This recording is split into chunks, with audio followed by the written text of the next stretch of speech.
Dialog interaktif yang berlangsung di RRI Gorontalo mengangkat tema 100 hari program kerja wali kota dan wakil wali kota untuk periode 2019-2024.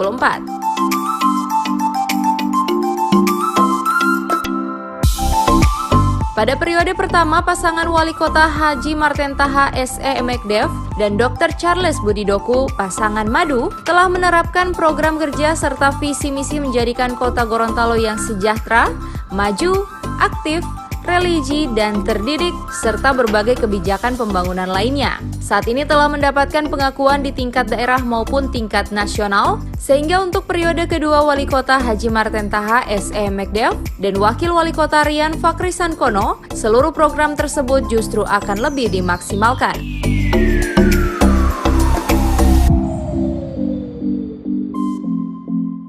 Prioritas pembenahan yang akan dilakukan oleh pemerintah Kota Gorontalo akan lebih fokus terhadap perbaikan fasilitas umum seperti akses jalan, peningkatan kualitas pelayanan pendidikan dan kesehatan, penataan birokrasi dalam mewujudkan pelayanan prima demi kesejahteraan masyarakat.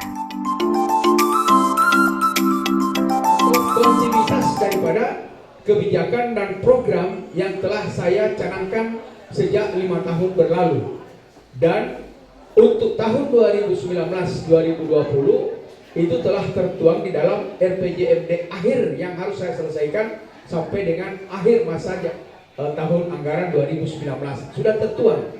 Tapi kalau kita melihat berbagai harapan dan dambaan masyarakat bahwa memang kita perlu ada mewujudkan sesuatu yang segera dapat terlihat oleh rakyat, apa yang harus kita lakukan?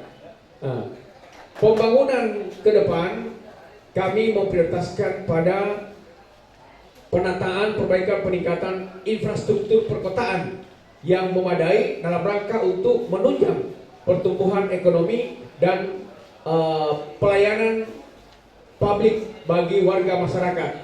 Pelayanan misalnya mewujudkan kesetaraan bagi masyarakat untuk memperoleh akses pendidikan, akses kesehatan, dan layanan publik lainnya yang terjangkau oleh masyarakat. Maka oleh karena itu yang perlu disediakan apa?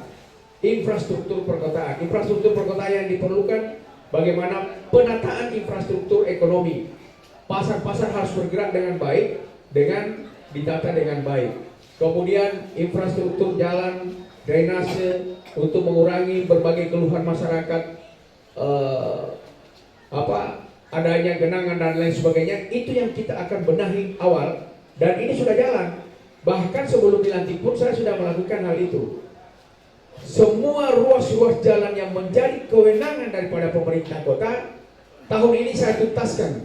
Bahkan 100 hari ke depan sudah dituntaskan. Apa yang menjadi keluhan masyarakat? Jalan Sulawesi, tuntas insya Allah 110 hari ke depan.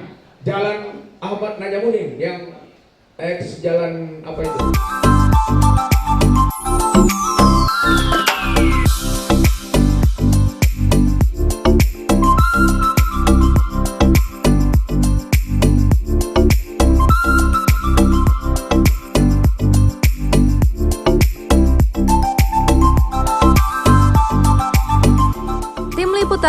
Advertorial Mimosa TV.